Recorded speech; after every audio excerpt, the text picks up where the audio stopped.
कर्माणि संगं त्यक्त्वा करोति यः लिप्यते न स पापेन पद्मपत्रमिवाम्भसा। कमल के फूल को ध्यान से देखिएगा दोस्तों, वो होता कीचड़ में है, उस पर से पानी आता जाता रहता है, लेकिन उसका पत्ता हमेशा सूखा ही मिलेगा। कीचड़ में रहकर भी वो उसमें लिप्त नहीं होता। यही समझदार की निशानी है। ऐसे ही इंसान को ज्ञानी कहते हैं, जो इस दुनिया में रहे, अपने सारे कर्म कर्तव्य निभाए, लेकिन उसमें लिप्त न हो, इनके चक्करों में न फंसे। जिम्मेदारियों से आप बच नहीं सकते दोस्तों, उनसे भागना कायरता होती है। जिम्मेदारियां तो हमें निभानी है, दुनिया के सारे काम करने ही पड़ेंगे, लेकिन ये काम ऐसे करने हैं जिसमें हम फंस न जाए, जैसा कि कृष्ण बता रहे हैं।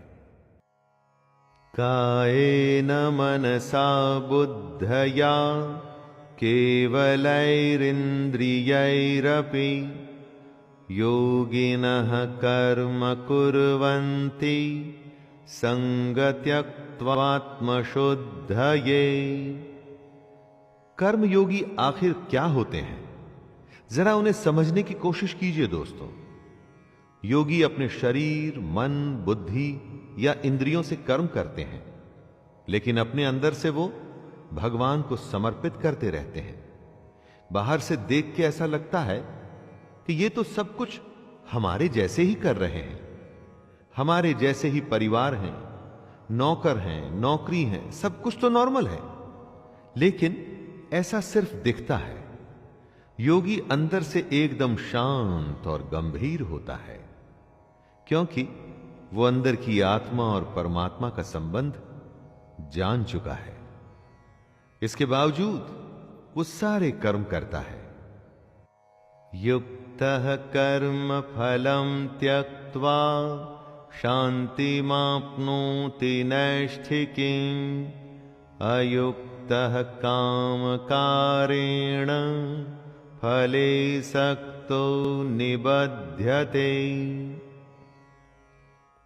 कर्म योगी को और समझाते हुए कृष्ण कह रहे हैं कि कर्म योगी कर्मों के फल का त्याग कर देता है, और इस त्याग की वजह से ही वो भगवान को हासिल कर पाता है।